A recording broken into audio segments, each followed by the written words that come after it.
Ladies and gentlemen, Mr. Cropper here. Second installment in a video series introducing objectivism to those who are interested in it on ethics this video. Remember, we've got the 5 branches. Metaphysics and epistemology declare the axioms that we exist, that we know we exist, and that reality is real. Now, what does that have for implications in the realm of ethics? Now, there's one simple question in ethics that you have to answer. Why does man exist? Now, Aristotle said the reason for existence is happiness. He said it's the only reason that we actually do anything at all.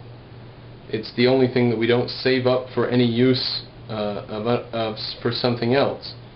Anything that we do save up for, anything that we do look forward to in the future, anything that we do plan for, we plan for so that we can use or acquire so that we'll get happiness. Happiness is the end result, the final goal of all human action. I find that indisputable.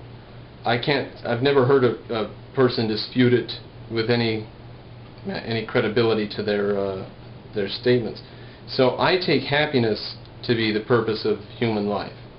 Now, the question arises, individual happiness or collective happiness? Now, it is the science that would apply to a man even if he were alone on a desert island. The idea that ethics would have nothing to say to a man on a desert island is, I think, ludicrous, because it's on a desert island that he would need ethics more than anywhere else. He can fumble along being immoral and somehow get enough to eat if he's got a lot of people around him in a big society. He can somehow survive day to day by being immoral and irrational. But put him on a desert island and watch him kneel down and pray for food, and see how long his irrationality holds out. See how long it is before he starts making a plan and starts thinking real hard, or how long it is before he dies. Now, 3 good sources about ethics from Ayn Rand would be The Fountainhead, if you like a good novel, Philosophy Who Needs It, and The Virtue of Selfishness. This one in particular has an essay titled The Objectivist Ethics.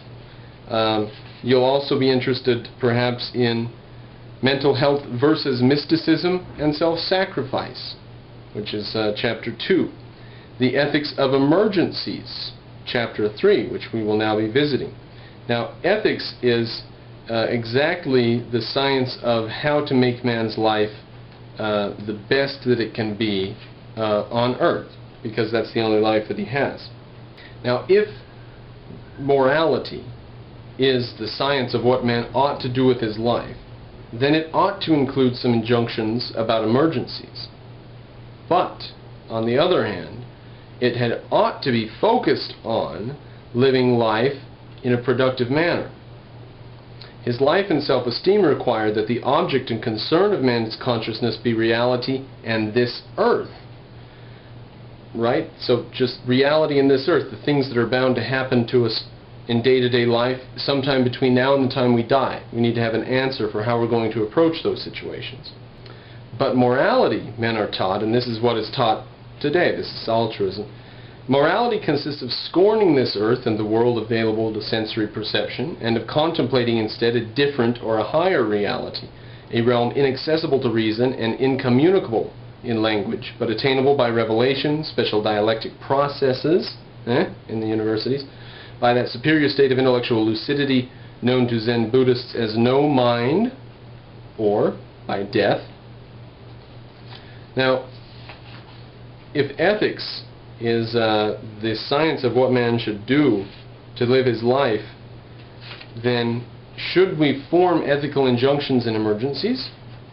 So now on to Chapter 3, The Ethics of Emergencies by Ayn Rand. Quote from the beginning of the chapter: "The psychological results of altruism may be observed in the fact that a great many people approach the subject of ethics by asking such questions as, should one risk one's life to help a man who is drowning, trapped in a fire, stepped in front of a speeding truck, hanging by his fingernails over an abyss? A, B, C, D. Consider the implications of that approach. If a man accepts the ethics of altruism, he suffers the following consequence in proportion to the degree of his acceptance. First of all, a lack of self-esteem. since his first concern in the realm of values is not how to live his life, but how to sacrifice it. Right? Let's have a discussion about ethics. Oh, okay, you want to discuss ethics? Well, if you were in a lifeboat and there was only one preserver and there were two of you, right? Is that the first concern of ethics? Is that the first one that should leap to mind? Is that the one that we should have as a basis for injunction to further conversation? Is that the first one that should be mentioned when a conversation about ethics comes up? Should that dominate conversations about ethics? Because that's the situation today. It dominates them. But continuing. A lack of respect for others, since he regards mankind as a herd of doomed beggars crying for someone's help. Right? What about a question in ethics? If you were on a desert island by yourself and there were no one around, would it be moral or immoral of you to pray? How about that? Is that an ethical question? But no, this type of lifeboat emergency ethics. It makes a person have a lack of respect for others. They're just the hapless people who I have to either give the life jacket to and then I drowned, or I take it and let him drown. I mean, that's not a way to respect anyone. And third, a nightmare view of existence, since he believes that men are trapped in a malevolent universe where disasters are the constant and primary concern of their lives. Now, I submit that if that's not the primary concern of our lives, it shouldn't be our primary inquiry in ethics. 4.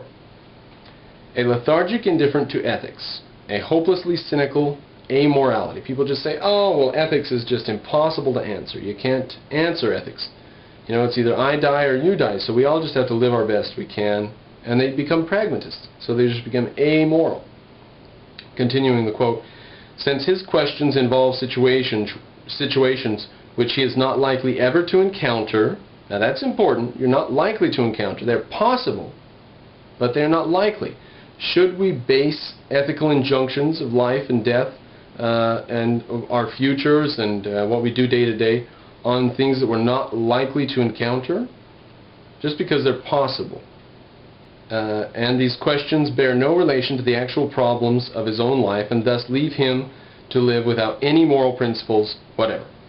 So even if you could come to some sort of a thing and say, well, here's what I would have to do in a life jacket situation. Here's what I would have to do in the speeding train about to hit the guy.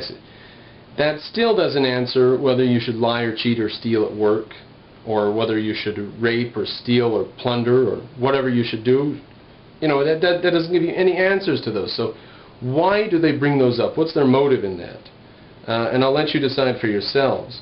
But a true science of ethics would be the science of what humans should do to benefit their own lives. As Aristotle pointed out in the Nicomachean Ethics, a person had ought to do those things which make him happiest.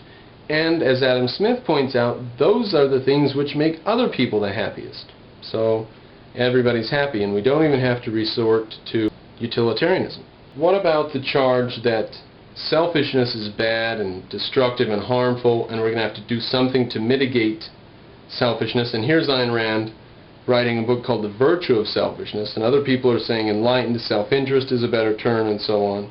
I'm against the danger of the hypocritical doublespeak that we're going to get ourselves into in the future.